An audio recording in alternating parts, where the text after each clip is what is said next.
Welcome back to the Pam and Peggy Show. I have with me today Patricia Spicer and Leslie Baldwin. Leslie is here as our sign language interpreter for today's interview. Welcome, Leslie and Patricia. So Leslie, is this your full-time job?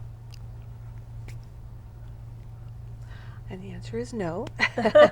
I teach at the college. Okay. I'm coordinator for the Education Assistant program, and until recently also for the Deaf Blind Support Services program. Just recently that closed, so that's my job. Thank you for being here today. So Patricia, thank you so much for coming. My understanding is that you are a very active, involved community member, a woman who is deaf, but also fully employed and busy and with all kinds of adventures. So I just want you to tell us about some of those things. Okay, so I'm an ASL instructor. American Sign Language? I teach that at the college. Okay. Yes, American Sign Language. And students can take the class if they're just interested in learning ASL. I also work at the Medicine Hat Youth Action Center. I work with students. We provide them with a safe environment to come and play games, interact in a healthy way. We volunteer. We show the kids different things, like going to the soup kitchen and helping out there. There's all kinds of things that we do. In my personal life, I'm very busy. For example, I've done different things like rappelling off of a very tall building in Calgary a few years ago. Oh my. Supporting educational awareness about different disabilities. I've also done tandem skydiving, supporting the Schizophrenia Association. I did the Mud Hero runs for supporting the Alberta Cancer Foundation. Mud Hero, what is that?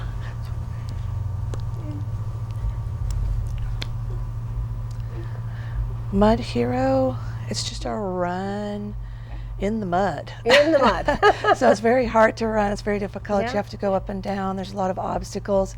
By the time you're done, you are covered in mud. In mud. I kind of got that one. Yeah.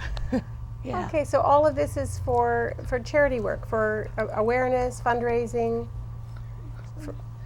Yeah, I love to try and support a variety of community organizations and agency. I want to know that I can do something and raise awareness and help raise money for other agencies. It really is inspiring for me and makes me feel good about my life. I can see that, just the smile on your face as you're telling us. Rappelling down a big, tall building in Calgary, that must have been frightening. Yeah, it was a little bit scary. I practiced first, doing some rock climbing. Okay. And then once we were up there, I thought, oh my gosh, how am I going to communicate with anybody because I'm holding onto a rope and I can't sign. And so I just had a positive attitude and just very carefully rappelled. It was a challenge, but I made it, so it was good. That's good. So I'm going to ask kind of an obvious question, Patricia. How do you manage to do so much and be so involved and be deaf? How does that work?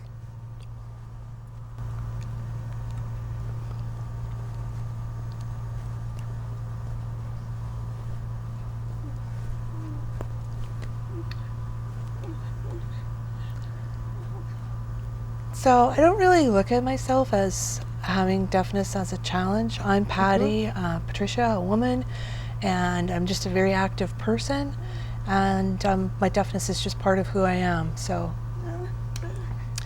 being deaf doesn't really matter. You can always find ways to communicate with people, whether it's writing notes back and forth or texting with somebody. There's always ways to communicate. Right.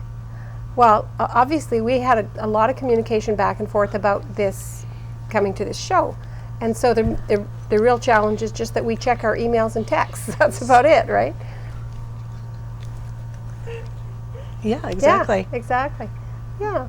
So beyond you have a tremendous community spirit, and And you teach youth. And how did you come to find your calling in that area?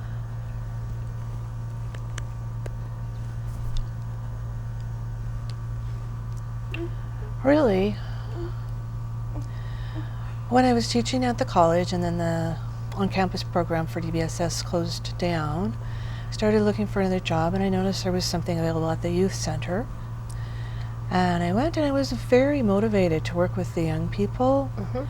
And there were some challenges connected with figuring out how to communicate.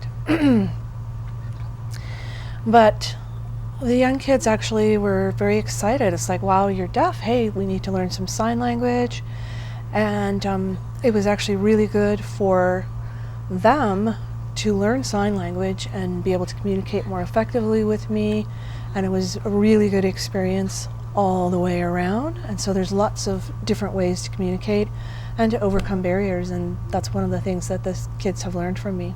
That's great. Well, as a person who has raised teenagers, communicating with them in any way can sometimes be a big challenge. So, you know, this is a wonderful approach. Give them some new tools and some things beyond words, I would say. Thank you. Yeah, that's great.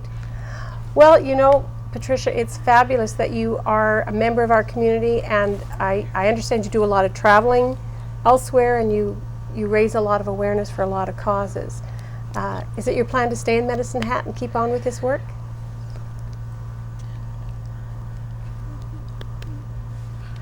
Yeah, I'm going to continue in Medicine Hat. I just recently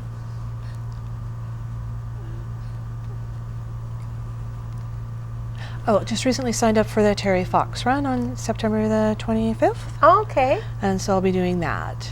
Yeah, I'm ready for that run. Wonderful. Well, that's another event that we'll be aware of as well, Terry Fox Run coming up. If people want more information about your class at the college, is that just something available through the Medicine Hat College website? Is that how they sign up? That's right. Or they can go to the college and meet with an advisor and sign up that way. Perfect. Thank you so much, Patricia, for being here, and Leslie, for you too. It was a pleasure talking to both of you. Don't go away. We'll be back with more of the Pam and Peggy Show.